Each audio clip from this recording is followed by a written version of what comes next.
Hello everyone, Ahmad Abdullah गरीब ITI के YouTube channel पर आप सभी लोगों का स्वागत है। मैं अशफाक शेख, वेल्डर इंस्ट्रक्टर। आज का जो टॉपिक है आर्क वेल्डिंग इलेक्ट्रोड, ये बहुत इम्पॉर्टेंट और ये बहुत लेंदी है। हम इसको पार्ट पार्ट करके हम लोग देखेंगे। इम्पॉर्टेंट इसलिए है कि इसके बिना वेल्डिंग होगी नहीं, इसीलिए वेल्डर को इसके बारे में जानना ज़रूरी है। सबसे पहले हम लोग देखेंगे इंट्रोडक्शन, इलेक्ट्रोड का इंट्रोडक्शन देखेंगे। इलेक्ट्रोड जो होता है एक मेटलिक वायर होता है, यानी मेटल की एक छड़ी होती है, ठीक है। ये जनरली स्टैंडर्ड साइज में, यानी इसका डायमीटर स्टैंडर्ड होगा और लेंथ में आती है। इसके ऊपर फ्लक्स कोटिंग होती है या नहीं होती, इसको बेयर वायर बोलते हैं, यहाँ लिखा हुआ है। ये कंप्लीट करता है मेटल को फिलअप करने के लिए। दूसरा, आर्क को बनाने के लिए काम करता है, जो आर्क हमारी टिप और वर्क के बीच में होती है। अब आते हैं नेक्स्ट पार्ट्स ऑफ इलेक्ट्रोड पर। इलेक्ट्रोड के 4 पार्ट होते हैं। Number 1 tip, number 2 flux, number 3 core wire, number 4 step and. अब इसको फिगर द्वारा समझेंगे।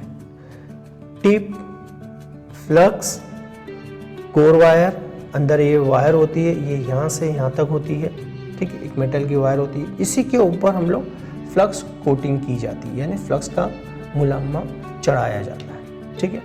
और ये स्टेप एंड होता है। ये स्टेप एंड जर्नली इसके ऊपर फ्लक्स नहीं चढ़ी होती है।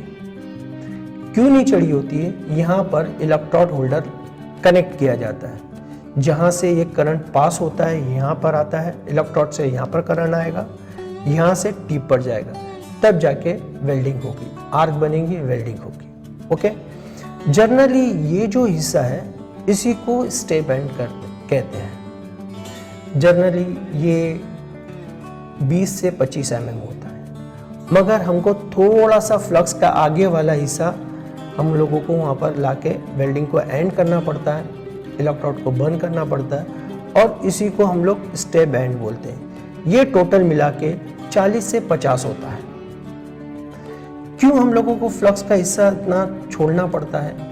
सेफ्टी ऑफ इलेक्ट्रोड होल्डर, क्योंकि इलेक्ट्रोड अगर हम लोग यहाँ तक अगर जलाएंगे तो इलेक्ट्रोड होल्डर यहाँ पर पकड़ा हुआ है, और यहाँ तक अगर हम लोग जलाएंगे तो इलेक्ट्रोड होल्डर हमारा जल जाएगा, हीट की वजह से वो जल जाएगा। तो उसकी सेफ्टी के लिए थोड़ा सा 10 से 15 mm और आगे रख के हम लोगों को इलेक्ट्रोड बर्न करना पड़ता, वेल्डिंग बर्न करनी पड़ती है। अब नेक्स्ट है हमारा topic method of coating. Method of coating 2 type के होते हैं, डिपिंग मेथड और एक्सटेंशन मेथड। डिपिंग मेथड क्या होता है? ये एक पुरानी विधि है, ये पुराना तरीका है। जब इलेक्ट्रोड नया नया निकला था, उसमें क्या होता है कि एक हम लोग ड्रम के अंदर फ्लक्स केमिकल जो पाउडर होते हैं उसको पानी में लेके आटे की तरह गूंदा जाता है, और दूसरी तरफ क्या करते हैं कि वायर को लेके उसको कट करके सीधा करके फिर बाद में वो पेस्ट में डाला जाता है, फिर हाथ से इसको ऊपर प्रेस किया जाता है और फिर सुखाया जाता है। मगर उसमें होता ऐसा था कि हाथ की जो अपनी जो सरफेस है, ये वाला हिस्सा, वो जब हम लोग इलेक्ट्रोड पर प्रेस करते हैं तो क्या होता है कि हमके अपने हाथ की जो सरफेस का जैसी शेप है वो शेप का हमारा इलेक्ट्रोड बन जाता था। तो ये जो इलेक्ट्रोड है हम लोग वेल्डिंग में उसको इस्तेमाल तो करते थे, मगर वेल्डिंग में डिफेक्ट आने के चांसेस बहुत ज़्यादा रहते थे, और डिफेक्ट आते भी थे। फिर धीरे धीरे वेल्डिंग के साइंटिस्ट लोग ने क्या किया कि इसको मशीनिंग कर दी, जिसको एक्सटेंशन बोलते हैं। यानी इलेक्ट्रोड के स्पूल को लेकर उसको सीधा करके उसको स्टैंडर्ड लेंथ में काट के फिर उसके अंदर उसको स्लॉट दिला के फिर इस पेस्ट के अंदर उसको डुबा के फिर उसके ऊपर प्रेस करना, फिर इसको ड्राई करना, फिर बाद में उसको पैकिंग डिपार्टमेंट तक छोड़ना, ये पूरा काम वो मशीन करती है। यहाँ पर किसी भी तरह के मैनुअली मैन का कोई काम होता नहीं। खाली लोग देख चेक करते हैं कि भाई ये बराबर काम हो रहा है कि नहीं हो रहा है, और पेस्ट बना के उसको उधर रखा जाता है। बाकी पूरा काम मशीन करती है, यानी फुल्ली ऑटो होता है। फिर ये जैसे ही वो पैकिंग डिपार्टमेंट में जाता है तो पैकिंग वाले उसको पैकिंग डिपार्टमेंट के आदमी लोग उसको लेके बॉक्स में डाल के उसको मार्केट में भेजने के लिए तैयार कर देते हैं। तो इसको बोलते हैं एक्सट्रूशन मेथड। और ये मेथड आजकल बहुत चल रहा है, क्योंकि ये मतलब जो मार्केट की डिमांड है उसको पूरा करता है, और इसकी इलेक्ट्रोड की क्वालिटी, जो फ्लक्स की जो क्वालिटी होती है बहुत एक जैसी होती है, कहीं पर कुछ ऊपर नीचे खाबड़ ऊपर नहीं होती, पूरी प्लेन होती है, और वेल्डिंग में बहुत अच्छी वेल्डिंग आती है, वेल्डिंग में इसकी मदद हो जाती है। अब आते हैं कि ये जो फ्लक्स कोटिंग जो की जाती है उसके ऊपर चढ़ाई जाती है, तो कितना चढ़ाया जाता है, अब फ्लक्स कोटिंग बोलते किसको है, तो इसको देखने के लिए हम लोग फ्लक्स कोटिंग फैक्टर देखेंगे। क्या देखेंगे? Coating factor. एक फार्मूला है जो कोर वायर और फ्लक्स कोटिंग के बीच का रेशो बताता है। अब ये कोटिंग फैक्टर है, फार्मूला है coating flux coating diameter core wire diameter. जैसा अगर हम यहाँ पर देखेंगे तो ये फ्लक्स कोटिंग डायमीटर हो गया और एक कोर वायर डायमीटर हो गया, इसके बीच का जो रेशो है उसको बोलेंगे कोटिंग फैक्टर बोलेंगे। जर्नली हम लोग उसको आराम से निकाल सकते हैं। हमारे पास वर्नियर कैलिपर है, हमारे पास 3.15 या 4 mm का इलेक्ट्रोड अवेलेबल है, वेल्डिंग डिपार्टमेंट में दोनों अवेलेबल होता ही है।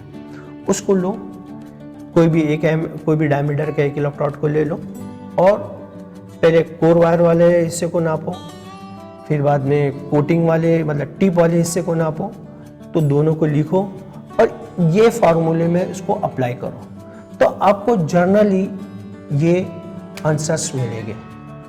इसके बीच का आंसर मिलेगा 1.4 से लेकर 1.5 के बीच का ही आंसर आपको आएगा। 1.25 से 1.3 होगा तो लाइट कोटिंग, 1.4 से 1.5 अगर होगा तो मीडियम कोटिंग, 1.5 से 1.6 टू 2.24 रहेगा तो हैवी कोटिंग, अबाउट 2.2 से रहेगा तो सुपर हैवी कोटिंग रहेगा। इन यहाँ से लेकर यहाँ तक हम लोग ऑल पोजीशन में इन इलेक्ट्रोड को हम लोग इस्तेमाल कर सकते हैं। 2.5 से अगर रहेगा इलेक्ट्रोड का इस्तेमाल, सिर्फ हम लोग फ्लैट पोजीशन और हॉरिजॉन्टल पोजीशन में ही कर सकते हैं।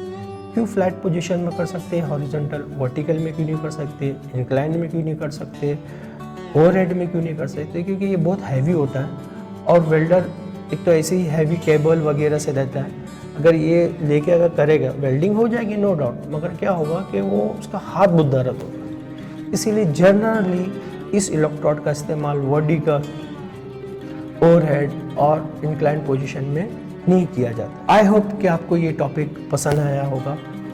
अगर आप इस चैनल पर नए हैं तो उसको लाइक कीजिए, सब्सक्राइब कीजिए, नीचे दिए गए बेल आइकन के बटन को दबाइए। Thank you.